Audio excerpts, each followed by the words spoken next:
வழக்கத்திற்கு மாறாக திருப்பரங்குன்றம் மலை உச்சியில் மகாதீபம் ஏற்ற உயர்நீதிமன்ற மதுரை கிளை உத்தரவிட்டிருக்கும் நிலையில் அது தொடர்பாக அதிகாரிகளின் பேச்சுவார்த்தைக்கு பின்பே தெரியவரும் என கோயில் நிர்வாகம் கூறியுள்ளது. அதே நேரத்தில் வழக்கமாக தீபம் ஏற்றப்படும் உச்சிப்பிள்ளையார் கோயிலில் அதற்கான ஏற்பாடுகள் தீவிரமாக நடைபெற்று வருகின்றன. இதுகுறித்த விவரங்களுடன் செய்தியாளர் சிவகுமார் இணைந்திருக்கிறார். சிவகுமார், விவரங்கள். நிச்சயமாக லாவண்யா, அதாவது மதுரை திருப்பரங்குன்றம் சுப்பிரமணிய சாமி திருக்கோவில் கார்த்திகை தீப திருவிழாவானது கடந்த 25ஆம் தேதி கொடியேற்றத்துடன் தொடங்கியது. இந்த நேற்று விழாவின் முக்கிய நிகழ்வான பட்டாபிஷேகம் நடைபெற்றது. இன்று காலை 8 மணி அளவில் வைரத் தேரோட்டமும் நடைபெற்றது. இந்த நிலையில் மாலை 6 மணி அளவில் மலைமேல் மகாதீபம் ஏற்றும் நிகழ்வு நடைபெற உள்ளது. தொடர்ந்து அதாவது மலைமேல் உள்ள உச்சிப்பிள்ளையார் கோவிலில் ஆண்டுதோறும் மகாதீபம் ஏற்றப்பட்டு வந்த நிலையில்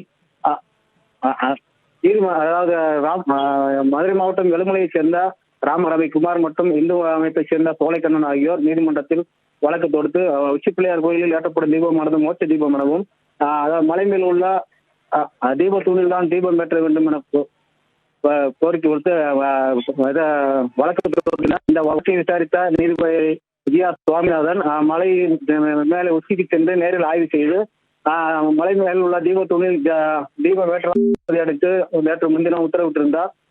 இதைத் தொடர்ந்து அதற்கான ஏற்பாடுகளை கோவில் நிர்வாகம் தலைமைப்படுத்திய நிலையில் இன்று இந்த நீதிபதி உத்தரவு தொடர்பான நிறுத்தி வைக்க கோரி மேல்முறையீட்டு மனு தாக்கல் செய்துள்ளனர்.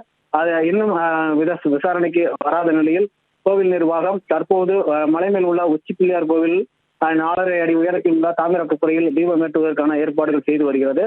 அதேபோல் மலை மேல் உள்ள உச்சியில் உள்ள தீபத்தூணில் சிறிய பானை அந்த தூண் மீது வைத்து 2 லிட்டர் நெய் மற்றும் காடா துணி கொண்டு தீபம் ஏற்ற நிகழ்ச்சிக்கும் தயாராகி வருகிறது.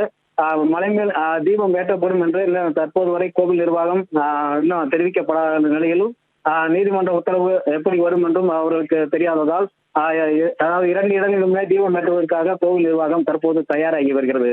லாவண்யா, விவரங்களுக்கு நன்றி சிவகுமார்.